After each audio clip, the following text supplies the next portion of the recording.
Hi friends, welcome back to design your cool YouTube channel. మనకు Andhra Pradesh state level police రిక్రూట్మెంట్కి సంబంధించి ఒక important update అయితే రావడం జరిగింది. గత ప్రభుత్వ హయాంలో స్టేట్ పోలీస్ కానిస్టేబుల్ రిక్రూట్మెంట్కి సంబంధించి నోటిఫికేషన్ అయితే రిలీజ్ చేశారు కదా.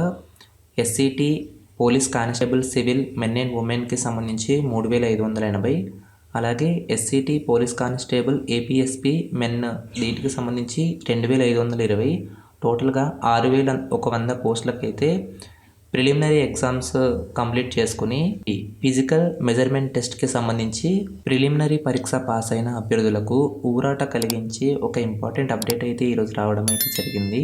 మీరు ఇక్కడ చూసినట్లయితే కానిస్టేబుల్ నియామక ప్రక్రియ పునఃప్రారంభం 5 నెలల్లో పూర్తి చేస్తాం, హోంమంత్రి వంగలపూడి అనిత. గత ప్రభుత్వ హయాంలో అర్ధాంతరంగా నిలిపివేసిన కానిస్టేబుల్ ఉద్యోగాల నియామక ప్రక్రియ పునఃప్రారంభిస్తున్నట్లు హోంమంత్రి వంగలపూడి అనిత అయితే తెలపడం అయితే జరిగింది.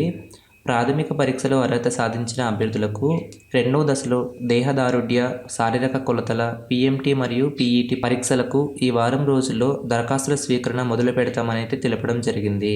ఇక్కడ చూసినట్లయితే వారం రోజుల్లోనైతే ఇక్కడ మెన్షన్ చేయడం అయితే జరిగింది. పూర్తి వివరాలు పోలీసు నియామక మండలి వెబ్సైట్లో పొందుపరుస్తామని అయితే పేర్కొనడం అయితే జరిగింది. పిఎంటి పిఈటి పరీక్షల్లో ఉత్తీర్ణులైన వారికి మూడో దశలో తుదిరాత పరీక్ష నిర్వహించి ప్రతిభావంతులను ఉద్యోగాలకు ఎంపిక చేస్తామని అయితే చెప్పడం జరిగింది. మొత్తం నియామక ప్రక్రియలను 5 నెలల్లో పూర్తి చేస్తామని అయితే వెల్లడించడం అయితే జరిగింది. ఈ మేరకు మంగళవారం ఆమె ఓ ప్రకటన అయితే విడుదలైతే చేయడం జరిగింది. రాష్ట్రంలో 6100 కానిస్టేబుల్ ఉద్యోగాల భర్తీకి 2022 నవంబర్లో అప్పటి ప్రభుత్వం నోటిఫికేషన్ అయితే విడుదల చేసింది. ప్రాథమిక రాత పరీక్షలో 95,208 మంది అర్హత అయితే సాధించారు. ఆ తర్వాతి దశలో పిఎంటి పిఈటి పరీక్షలు నిర్వహించాల్సి ఉన్నప్పటికీ చేపట్టలేదు. ఈలోగా ప్రాథమిక పరీక్షలో అర్హత సాధించని 100 మంది హోంగార్డులకు హైకోర్టులో అయితే పిటిషన్ అయితే దాఖలు చేశారు.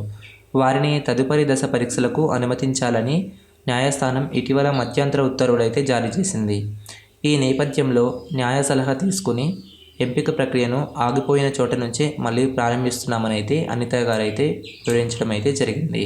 వీటికి సంబంధించి ట్విట్టర్లో నారా లోకేష్ గారు కూడా రెస్పాండ్ అయితే అవ్వడం అయితే జరిగింది. అర్థాంతరంగా నిలిపివేసిన కానిస్టేబుల్ నియామక పరీక్ష ప్రక్రియను వెంటనే ప్రారంభిస్తున్నామని ప్రకటించిన హోం శాఖ మంత్రి వంగలపూడి అనిత గారికి ధన్యవాదాలని అయితే చెప్పడం జరిగింది.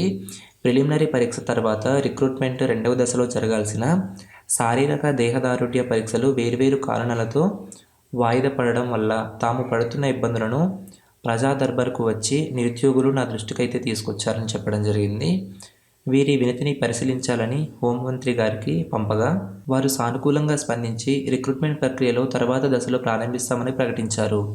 ఇది కానిస్టేబుల్ అర్హత పరీక్ష పాస్ అయిన నిరుద్యోగులకు చాలా సంతోషకరమైన సమాచారం అయితే నారా లోకేష్ గారు ట్విట్టర్లో అయితే పోస్ట్ అయితే పెట్టడం అయితే జరిగింది. ఇక్కడ మీరు గమనించినట్లయితే వీటికి సంబంధించి వారం రోజుల్లో దరఖాస్తుల స్వీకరణ అయితే మొదలు పెడతామైతే తెలపడం జరిగింది.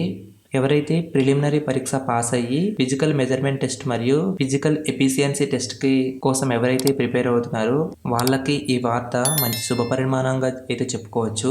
ఇప్పటికే చాలామంది నా స్నేహితులు కూడా ఈ ఫిజికల్ ఎఫిషియన్సీ టెస్ట్ జరుగుతుందో లేదో అని డౌట్తో ఇప్పటి వరకు వాళ్ళైతే నిరుత్సాహంతో వాళ్ళ యొక్క ప్రక్రియను అయితే స్టాప్ చేయడం అయితే జరిగింది.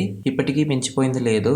మళ్ళీ మీ యొక్క పీఈటీకి సంబంధించి రన్నింగ్ మరియు లాంగ్ జంప్ ఏవైతే ఈ రిక్రూట్మెంట్లో ఉంటుందో వాటికి సంబంధించి మరలా అయితే మొదలు పెట్టండి. ఖచ్చితంగా ఈ నోటిఫికేషన్కి సంబంధించి మరలా రిక్రూట్మెంట్ ప్రాసెస్ అయితే జరుగుతుంది. ఇప్పటి వరకు ఈ ఇన్ఫర్మేషన్ మీకు నచ్చినట్లయితే ఈ వీడియోకి ఒక లైక్ చేయండి. Thanks for watching. Bye bye.